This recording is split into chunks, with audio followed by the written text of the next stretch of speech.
In a quiet village called Aloha, nestled between endless hills and ancient trees, lived four brothers: Te, the brave; Dara, the clever; Kene, the kind; and Fola, the dreamer.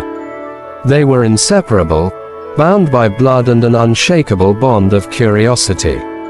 Their lives were simple, yet their minds were restless, always seeking more than the everyday rhythm of village life. One evening, as twilight kissed the edge of the sky, the grandfather told them a story, one he hadn't shared in years. He spoke of a place deep within the forest, hidden beyond paths that twist and vanish, the heart of the forest. It was not a treasure, he said, but something far more powerful, inspiration itself. Those who found it never returned the same. They found clarity, purpose, and became legends of their time. That night, the brothers couldn't sleep. Something about the tale stirred a fire in them. At dawn, without waiting for permission or plans, they packed their bags, took the grandfather's old map, and stepped beyond the forest edge. At first, the journey felt like a game. They laughed, raised one another, and sang as they walked beneath the towering canopy. But soon, the trees grew denser. The air became colder. Sounds became strange, not dangerous, but different, like whispers carried on the wind. The deeper they went, the more it felt like they were being watched, or tested. Suddenly, they came to a fog-covered river with no bridge in sight. As they debated what to do, a stone rose from the water, then another, forming a narrow, winding path.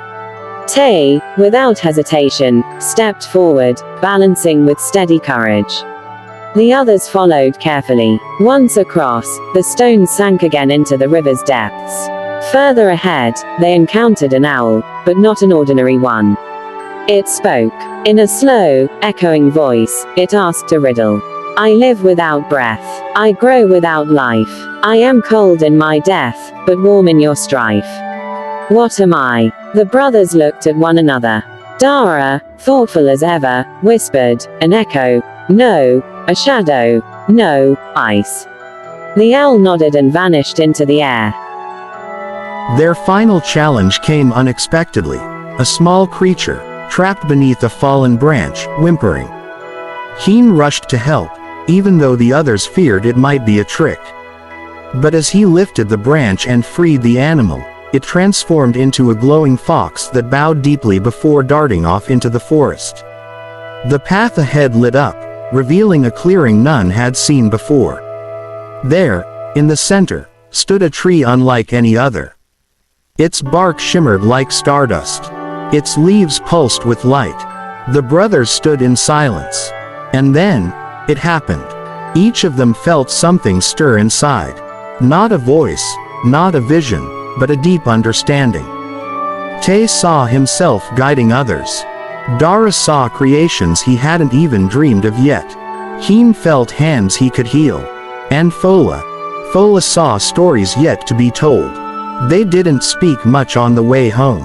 There was no need. The forest had given them what they didn't know they were missing. When they returned, their eyes held something new. Not everyone noticed, but those who did never forgot. Te grew into a protector of the forest. Dara became an inventor, Kene a healer, and Fola, the storyteller. And every so often, on a quiet night, Fola would gather the village children around a fire and say, "Do you know what lies at the heart of the forest?" Then he'd smile, and the story would begin again.